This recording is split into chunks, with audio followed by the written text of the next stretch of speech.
Welcome to my channel mga kaitim, PGDM TV. Thank you for watching. So, ayan, ang topic natin ngayon is about brake. Ayan, so bumili po ako ng brake pad at Bendix ang napili natin. So, ikakabit natin ito sa Travis. So, ito na yung ating bolt. Yan po. Yan yung sa may bolt sa caliper. Ayan.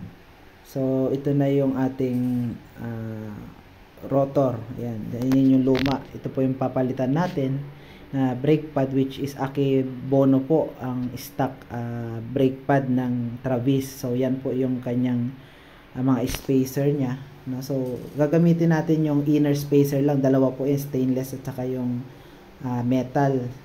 So, kung ano yung kasama doon, yun yung gagamitin natin, yung bago na. So, ito, meron tayong C-clamp dito. Ayan, so yan po yung ating gagamitin doon sa caliper piston para i-push papasok, no?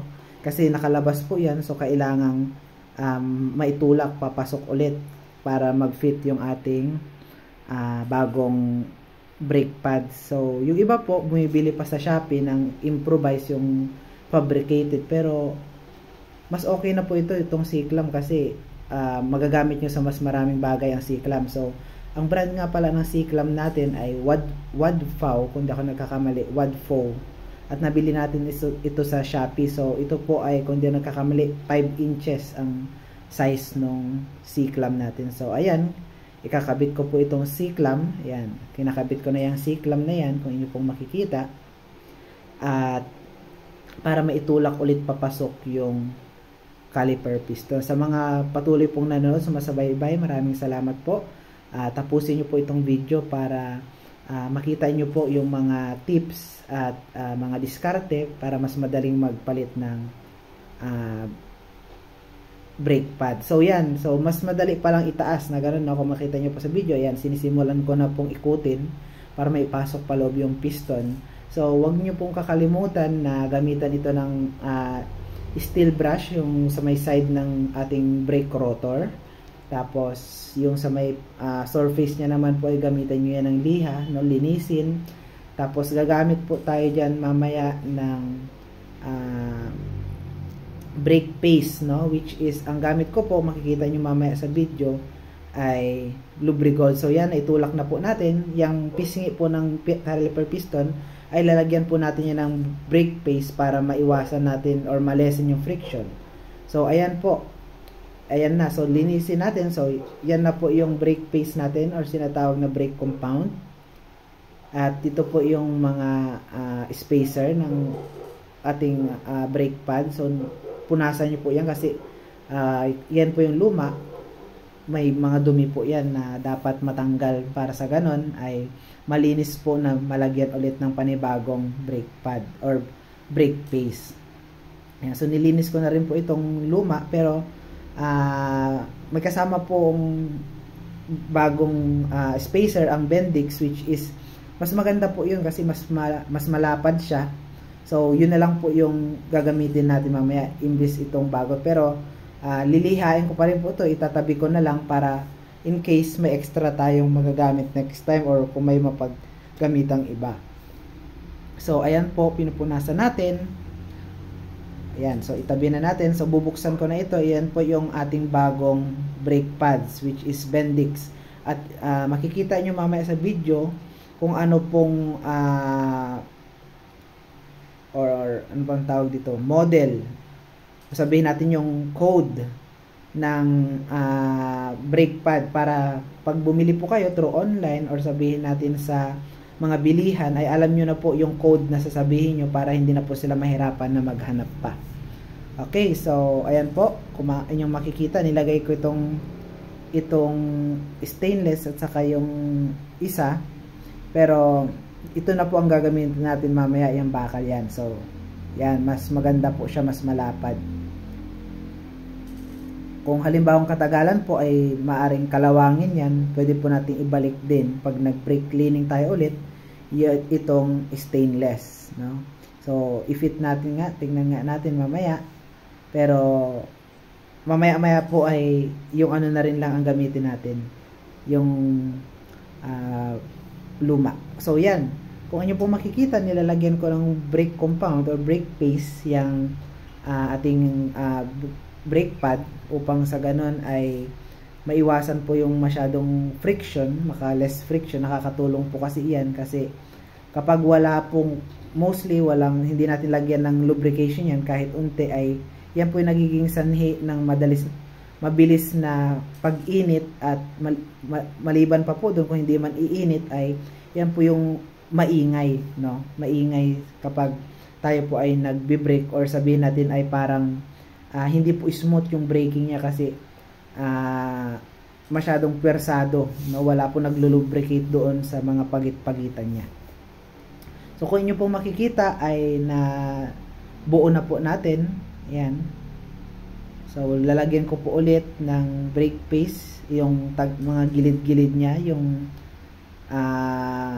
tatama doon sa may hindi ko po alam kung ang tawag doon, pero tawagin na lang natin na slider, mga kaitim.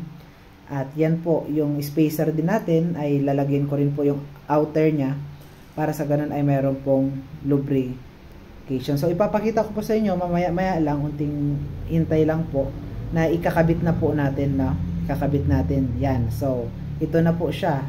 So lalagyan ko po yan dyan sa may slider niya. Nakalimutan ko po kasi kung ano pong tawag yan, pasensya na po.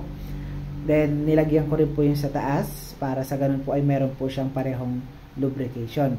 So ngayon po ilalagay na po natin yung brake pad. So ganyan po ang paglagay niyan, no? Patagilid. So kung niyo po makikita ay na-fit na po natin siya kaagad. Ayan, so medyo kinalat-kalat ko po yung brake paste para sa ganun ay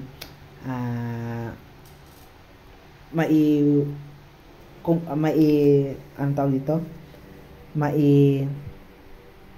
Kalat natin or equal yung pagkakalat nung brake paste natin. So ito pong isa ay lalagyan po. So yan po, DB2589 pang Travis, yan pa. DB2589 Bendix po yan. Yan po yung code na inyo pong sasabihin sa bilihan. Yan.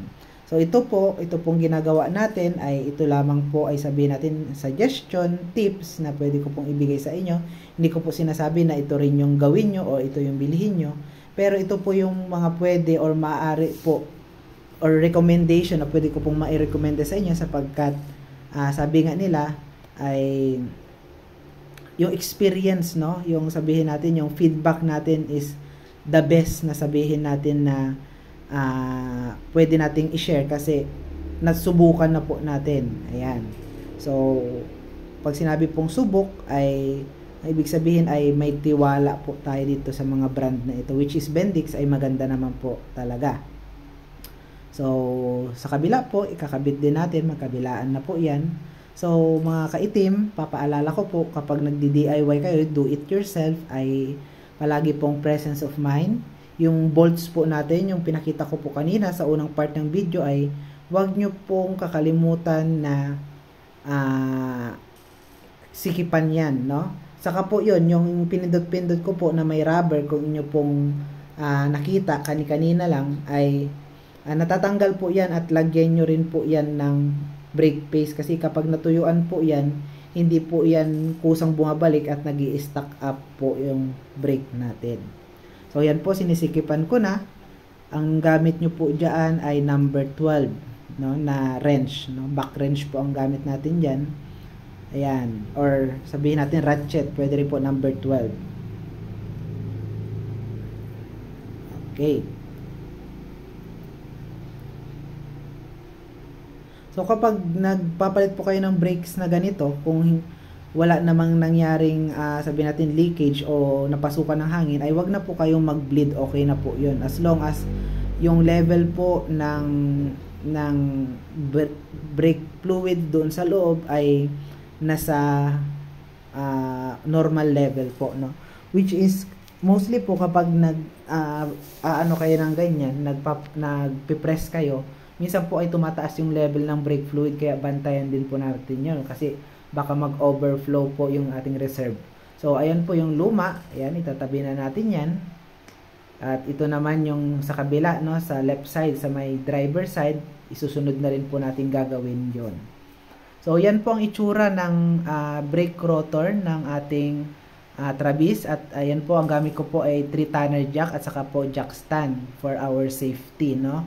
So, wag na wag po kayong gagamit lang ng jack stand or sabihin natin ay 3-tonner na jack.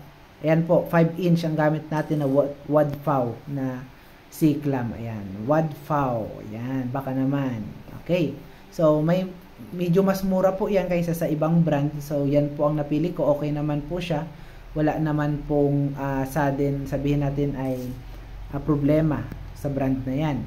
So, okay, goods din naman po. So, tanggalin naman natin ngayon itong gulong natin ng, sa may driver side. Yan, kung inyo po makikita sa atin pong video ay tinatanggal po natin yung gulong, no? Tinatanggal po natin. So, medyo may katagalan po ito.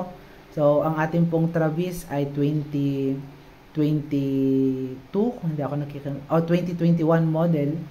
At okay naman po siya, goods na goods, no? Sa mga gusto pong kumuha ng Travis ay meron po akong alam na tatlong sabihin natin tatlong bodybuilder, no, which is sa Casa po, kung di ako nagkakamali ay Almasora, Sentro at saka po Trackmaster. Yan po yung kadalasan na available, mas lalo po dito sa Zambales area, no. So kung di po nagkakamali, ang Trackmaster po, kung kukuha kayo sa Isuzu Pampanga is Trackmaster, ang Sentro naman po ay Isuzu Subic.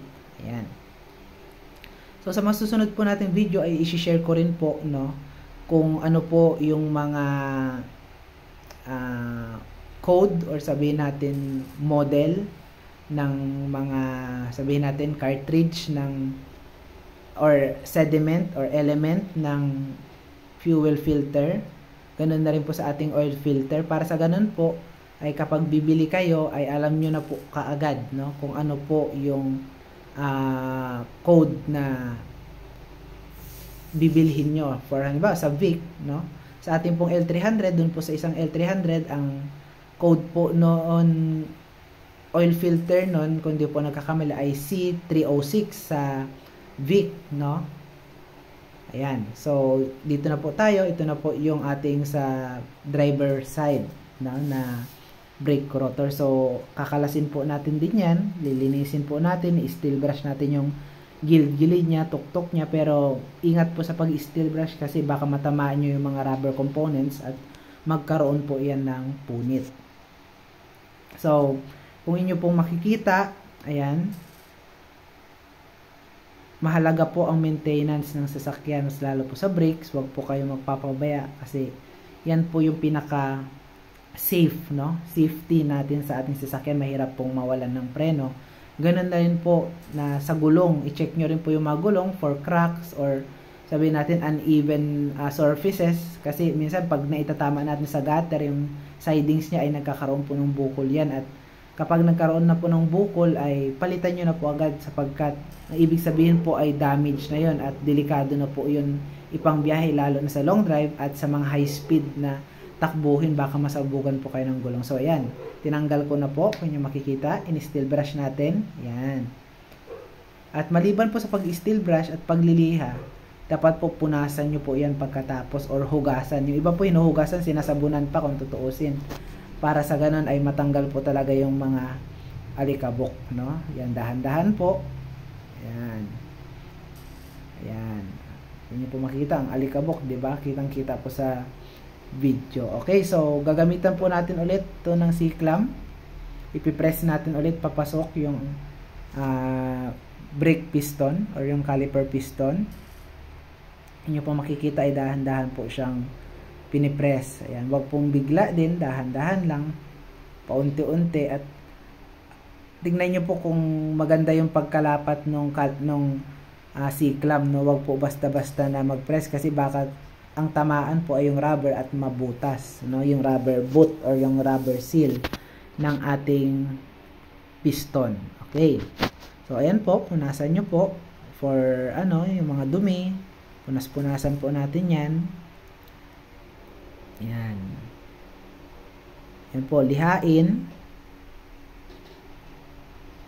kabilaan,